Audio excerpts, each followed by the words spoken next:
Ever get that feeling, when you're looking at something and you just know there's more to it than meets the eye? Oh, yeah, like an iceberg. Right, you only see the tip. Exactly. That's what we're doing today in this deep dive. Uncovering the hidden depth of this guy, Beoria Simmons, who on the surface seemed totally ordinary. But was anything but. Right. A serial killer hiding in plain sight. And we've got a ton of material to go through, articles, legal The documents. whole 9 yards. We're going to really dig deep and try to figure out not just what happened, Why? what makes a seemingly normal person commit such horrific acts. Well, in this case, it all started to unravel with an attempted kidnapping. Yeah, this wasn't your typical kidnapping, though. Simmons picks up this 16-year-old girl, takes her to Iroquois Park. But she fought back. Oh, yeah, she stabbed him with a pocket knife. While he was distracted, she managed to escape to a nearby convenience store and call for help. So, Simmons, wounded, he drives himself to the hospital. Claims he was robbed and stabbed by hitchhikers. But the police, they're starting to get suspicious. And for good reason. Here you have this guy, college-educated, social worker. No obvious red flags. But when they search his car, They find a .360 caliber pistol. bingo! Ballistics reports later linked that gun to 3 murders. Robin Barnes, Shannon House, and Nancy Bettman. Cases that gone cold. The .360 caliber pistol was the key that unlocked everything. It's kind of crazy how one little detail can change everything. It really is. And, at first, the police didn't even think the first 2 murders, Robin Barnes and Shannon House, were connected. Yeah, they were different ages, different locations. Circumstances seemed totally different. It was only when they started comparing notes, specifically the ballistics evidence, that they saw the pattern. And Nancy Bettman's case, though it had its own unique elements, solidified the connection. So they find this gun, and it's linked to these murders, and now they're really looking into this guy, and it's like, wait a minute, this guy has a degree in social work. You worked at a halfway house. There was even a psychologist who evaluated him. Diagnosed him with mild depression, but didn't consider him a danger to society. I mean, how do you reconcile that with the fact that he brutally murdered 3 women? It's a question that continues to baffle experts to this day. It's like, was it all calculated? Was he hiding in plain sight this whole time? Well, early on in the investigation, they actually created a psychological profile of the killer. Yeah, and it's almost eerie how accurate it turned out to be. They theorized that he might have had a strict religious upbringing, an authoritarian father, And a good reputation in the community. which, as we know, fits Simmons to a T. Chilling. Absolutely chilling. Okay, so before we go any further, let's talk about the victims. Yes. Robin Barnes was only 15 when she was found in a marshy area. Her mom described her as kind of a free spirit, Prone to running away. hitchhiking. And the police reports, they mentioned a really disturbing detail. A single pubic hair found on her coat. Suggesting she had been raped. Then you have Shannon House, who's a 29. Her body was found in a wooded area. At first, police didn't think her case was related to Robin Barnes's at all. They even reached out to other departments nationwide to see if there were similar cases. And then there's Nancy Bettman. The oldest victim, 39 years old, Her case was different because her body was found in a creek, partially nude. which really threw the police for a loop. But even with all those differences, there was one thing that connected all 3 victims. .360 caliber pistol. And that's what ultimately led them to Beoria Simmons. But there's another twist to this story that we need to talk about. The wrongful conviction of Paul Davis Thomas.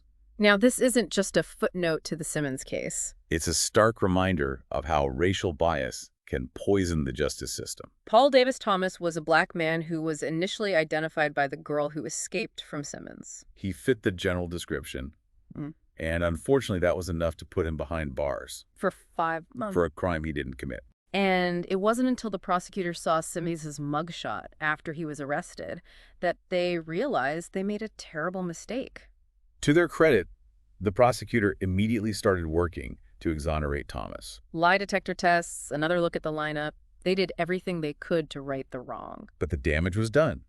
5 months of his life stolen. And it just makes you think, how many other innocent people are out there? This case is a chilling reminder that the justice system, even with the best intentions, can still fail. And it's especially vulnerable to failing those who are already marginalized. The sources actually quote Paul Davis Thomas himself. He said, "I believe I was convicted because I was a black man defending himself against white people." A powerful statement. And a tragic reminder that we still have a long way to go when it comes to achieving true justice for all. It's a fight that we all have a responsibility to be a part of. And it makes you wonder how often this kind of thing happens and we don't even hear about it. Yeah, exactly right. And the sources we're looking at actually mention some pretty disturbing statistics about wrongful convictions. Especially involving people of color. And that's something we really need to address as a society. But for now, let's get back to Beoria Simmons. Okay, so this guy's behind bars now, but the question remains, what was going on in his head? Right. Was he truly insane, like he claimed in court? Or was this just cold-blooded calculation? Well, during the trial, he pled insanity right, saying he wasn't in control of his actions. Yeah. But the psychologist who evaluated him testified that while Simmons did have mild depression, there was no indication of psychosis. Or any other condition that would make him legally insane. Exactly, and this is what makes this case so perplexing. How can someone who functions in society, holds down a job, has a college degree, Commit such horrific acts? it just doesn't seem to add up. It's the million-dollar question, isn't it? Experts have been trying to figure this out for centuries. There's no one-size-fits-all profile for serial killers. Yeah, the sources actually mention a study where they looked at hundreds of serial killers. And they found that they came from all walks of life. All socioeconomic levels. So there's really no way to predict who's going to become a serial killer. So there were no red flags in Simmons's past? Nothing that pointed to this? Not really, and that's what makes this case so scary. It shatters this myth that we can easily spot these kinds of people. Like they're somehow different from the rest of us, When the reality is, they could be anyone. lurking right under our noses. Chilling. Truly chilling. Okay, well, let's move on to the trial itself. Our sources give a pretty detailed account of what happened in the courtroom. So Simmons admitted to the killings. But he claimed insanity. Right. His defense team argued that he was suffering from some sort of mental breakdown. That he wasn't aware of his actions at the time. But the prosecution wasn't having it. They argued that Simmons was a predator, that he planned these murders. And they had a lot of evidence to support that. Like what? Well, for example, he used a silencer on his gun. Oh, wow. So that shows premeditation. Exactly. And he also disposed of the bodies in really remote locations. Clearly trying to cover his tracks. So it seems like the prosecution did a pretty good job of dismantling that insanity defense. Yeah, the jury found Simmons guilty on all counts. Initially, he was sentenced to death. But that was later commuted to 6 life terms without parole. So he's going to spend the rest of his life behind bars. And that brings up another interesting debate. The death penalty. Right. Our sources actually present a variety of different viewpoints on this. Some people believe it's a just punishment for crimes like Simmons's, While others believe it's never the answer. regardless of the crime. It's a really tough question. A complex ethical dilemma with no easy answers. And it makes you think about what justice really means. About punishment, rehabilitation, the value of human life. Big questions, huge questions. But for now, Simmons is in prison, and that part of the story is over. At least for him. But we can't forget about Paul Davis Thomas. Absolutely, he was exonerated. But he still spent 5 months of his life in prison for something he didn't do. And that's 5 months too many. It's a reminder that the system is flawed. That mistakes can happen, and they can have devastating consequences. And it's especially important to remember that in cases involving race, Because as we've seen, racial bias can play a huge role in wrongful convictions. it's a problem that we need to address head-on. No question. We need to advocate for reforms that promote fairness. And hold the justice system accountable for its mistakes. So that what happened to Paul Davis Thomas never happens again. Exactly. You know, this case is really a multi-layered tragedy. With so many victims beyond just the women who were murdered. And it really exposes some of the darkest aspects of human nature, And the flaws in our justice system. as well as the ongoing struggle for equality and fairness. And even though we may never have all the answers, It's still important to keep asking the questions to keep searching for understanding. and to keep fighting for a better world. Okay, so we've talked about the crimes, the investigation, the trial, the victims, Wrongful conviction, the death penalty debate. all these different aspects of the case. But there's one more thing I think we need to discuss. What's that? The media. Ah, yes, the media. Our sources actually provide a really interesting look at how the Beoria Simmons story was covered. And it's clear that the way the media presented this case had a huge impact on how people understood it. Yeah, I mean, the media plays such a big role in shaping public perception of crime and justice. Absolutely. And it's important to be aware of the potential for bias, Sensationalism. even manipulation. For example, some of our sources point out that Certain media outlets really focused on Simmons's seemingly normal background, Right, portraying him as this Jekyll and Hyde character, which kind of reinforces this idea that evil can lurk anywhere. even in the most unexpected places. And while that may be true to some extent, It's important to avoid generalizations. on stereotypes, Not every seemingly normal person is a serial killer waiting to happen.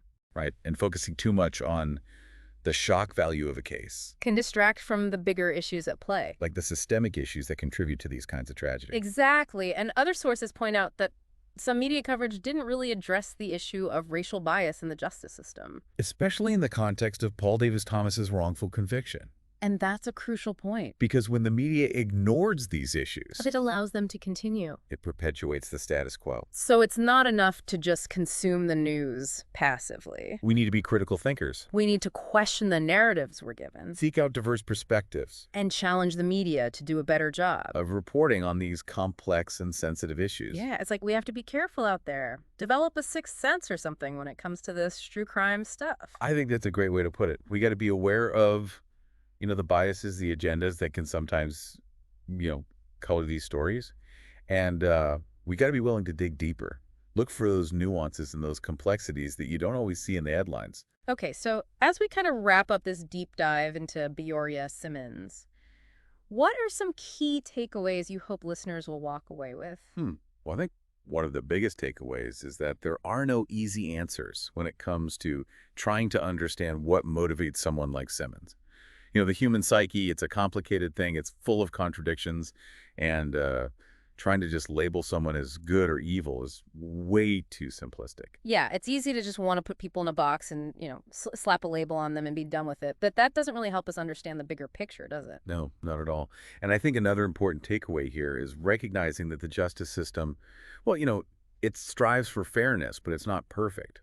I mean, the wrongful conviction of Paul Davis Thomas is a stark reminder that mistakes can happen and they can have devastating consequences. And it's a reminder that we need to be proactive in addressing the systemic biases that can contribute to those mistakes. Like racial bias, for instance, has been a problem in our justice system for way too long. And we need to keep working to fix that.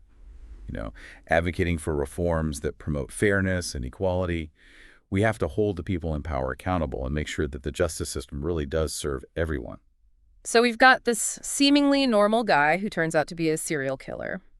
We've got this wrongful conviction that shines a light on racial bias. And then we've got the media, which sometimes, sensationalizes these stories without really addressing the underlying issues. What does it all mean for us, for the average person listening? I think it shows us how important critical thinking is.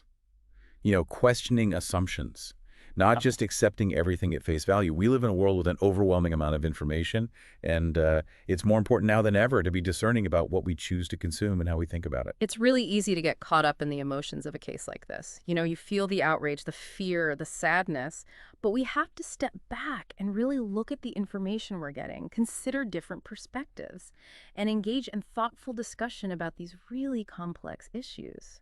And it goes beyond just being informed. It's about being involved, being engaged. We can't just sit back and watch the world go by. We have to be active participants in the fight for justice, for equality, for society that values truth and compassion above all else. That's a powerful message. So for listeners who want to learn more about this case, to delve into the issues we've been discussing, what resources would you recommend? Well, there are some amazing books and documentaries out there that explore the psychology of serial killers, the ins and outs of the criminal justice system, the fight against racial bias. We'll be sure to put some links to those in the show notes. This deep dive has been quite a journey. From the disturbing details of the crimes to the bigger picture issues that they brought to light, we've covered a lot. And I think the most important thing for our listeners to take away from this is that this isn't just some story. It's a reflection of the world we're living in. It's a reminder that we all have a part to play in shaping the world we want to see. We can either just sit back and accept things as they are, or we can be forces for change, challenge injustice, and fight for a better future. Well said. And on that note, I'll leave you with one final thought. The Beoria Simmons case may be closed, but the conversation about these issues needs to continue. Keep exploring, keep questioning, and keep diving deep. Thanks for joining us on The Deep Dive.